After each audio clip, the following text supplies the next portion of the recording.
Bro bro bro bro നിങ്ങൾ ദുബൈയിൽ rent പേ ചെയ്യുന്ന? ഞാൻ റെന്റ് പേ ചെയ്യാറില്ല ബ്രോ, എനിക്ക് റെന്റ് കിട്ടുകയെന്ന്. അതെങ്ങനെ? ഇതെന്റെ പ്രോപ്പർട്ടിയാ, ഇത് റെന്റ് വിടാൻ നേരത്തെ എനിക്ക് കാശ് കിട്ടും. എത്ര റെന്റ് കിട്ടും? ഏകദേശം 70 ലക്ഷം രൂപ വർഷം കിട്ടുന്നുണ്ട്. എന്നാലും കാണാൻ പറ്റുമോ? ഷുവർ, ബാ കാണിച്ചു തരാം. ബ്രോ ഈ ഒരു വീടിനകത്ത് എത്ര ബെഡ്റൂംസ് ഉണ്ട്? എടാ ഇതിനകത്ത് 4 ബെഡ്റൂമും വരുന്നുണ്ട്, ഒരു മെയ്ഡ്സ് റൂമും വരുന്നുണ്ട്. ഇതാണ് ലിവിംഗ് ഏരിയ വരുന്നത്, ഇതാണ് ഡൈനിങ് ഏരിയ.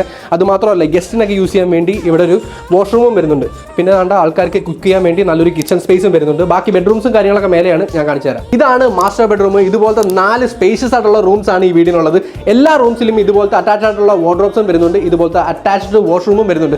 പിന്നെ സ്പേഷ്യസ് ആയിട്ടുള്ള ഇതുപോലത്തെ ബാൽക്കണി സ്പേസും വരുന്നുണ്ട് 4 ബെഡ്റൂമിൽ. ഇത് കൊള്ളാലോ, ഇതെങ്ങനെ നീ വാങ്ങിച്ചത്? എടാ ഇത് 4 വർഷം മുന്നേ ഞാൻ ഒരു ഓഫ് പ്ലാൻ സ്റ്റേറ്റിൽ എടുത്തതാണ്. വെറും 24% ആദ്യമേ ഡൗൺ പേയ്മെന്റ് അടച്ചിട്ട് എല്ലാ മാസവും തുച്ഛമായ എമൗണ്ട് അടച്ചിട്ട് 4 വർഷം കഴിഞ്ഞപ്പോൾ എനിക്ക് പ്രോപ്പർട്ടി കിട്ടി. ഞാൻ ഈ പ്രോപ്പർട്ടി റെന്റിന് വിട്ടിട്ട് ഏകദേശം 70 ലക്ഷം ഇന്ത്യൻ റുപ്പീസാണ് എല്ലാ വർഷവും എടുക്കുന്നത്. എന്നാൽ ഇതുപോലെ എനിക്ക് റെന്റൽസ് വേണം.